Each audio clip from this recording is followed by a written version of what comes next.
Idea மணி தான் பார்த்தோம் first பிளாட்லாம் என்ன கம்மி ரேட்டில் விற்கிறாங்களா என்னன்னு பார்த்தோம். அதில் கம்மி பட்ஜெட்டில் பார்க்கும்போது ஐடியா மணி பார்க்கும்போது இது மாதிரி இந்த சைட் ஒன்று விஸ்வா கார்டன் சொல்லி சைட் ரொம்ப பிடிச்சிருந்துச்சு எங்களுக்கு. அதில் வந்து ஒரு பிளாட் புக் பண்ணிருக்கேன். யூடியூப்ல என்ன சொன்னால் அது எல்லாமே இருக்காது. ஐடியா மணி அண்ணன் அது அந்த வீடியோ போட்டார். ஸோ அதை பார்த்துட்டு தான் வந்தோம். பார்த்து அவங்க சொன்ன ரேட்டு ரொம்ப கம்மியாக இருந்தது, லோ பட்ஜெட்டில் இருந்தது. எங்களுக்கு ரொம்ப பிடிச்சி போயிருந்தது. அங்கேயே சும்மா பார்க்க போனேன், டோக்கன் அடிஷன் கொடுத்து வந்துட்டேன். சார் உங்கள் சேனல் பார்த்தா சார் வந்தேன். நான் பிடிச்சிருந்தது, பிடிச்ச உடனே அப்பவுமே கையோட புக் பண்ணிட்டு போயிட்டேன். ஒரு இடம் வாங்குறது எல்லாரோட கனவாகவே இருக்கும். அந்த கனவை நிறைவேற்றுற மாதிரி நான் ஒரு விஷயத்த பண்ணதை நீங்கள் ஒரு இடம் வாங்கி ரிஜிஸ்ட்ரேஷன் பண்ணும்போது நானே வாங்கின மாதிரி அவ்வளோ சூப்பரான ஒரு வைபு, நல்ல ஒரு ஹாப்பியாக இருக்குது எனக்கு. அவ்வளோ கடைங்க ஃபுல்லாக கடையை தாண்டி 200-300 குடும்பம் கிட்ட வசிக்கிறாங்க இந்த சைட் பக்கத்துலேயே.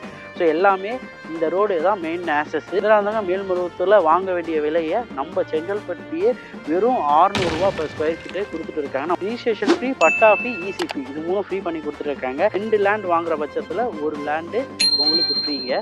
ஸோ 2+1 ஆஃபர், இதை மிஸ் பண்ணிடாதீங்க. இந்த மாதிரி வாய்ப்பு ரியல் எஸ்டேட் வரலாற்றை யாருமே தரல. 50-50 நீங்கள் பேமெண்ட் பண்ணிவிட்டு பேலன்ஸ் இஎம்ஐ மூலிமா பண்ணி. இந்த ஃபோனோட விலை மாதம் இஎம்ஐயே பார்த்தா நான் 10,000 கட்டுறேங்க. ஸோ ஆனால் இவங்க கொடுக்குற மாதம் இஎம்ஐ எவ்வளோ தெரியுமா? வெறும் 2,000 ரூபா. 2,000 ரூபா per இஎம்ஐயில், ஃபோனுக்கே இஎம்ஐயில் ஆனால் 2,000 ரூபா இஎம்ஐயில் உங்களால் சொந்த இடம் வாங்க முடியும். No cost EMI. நீங்கள் இதுக்கு தனியாக வட்டி எதுவும் கட்டணும்னு அவசியம் இல்லை. Company EMI.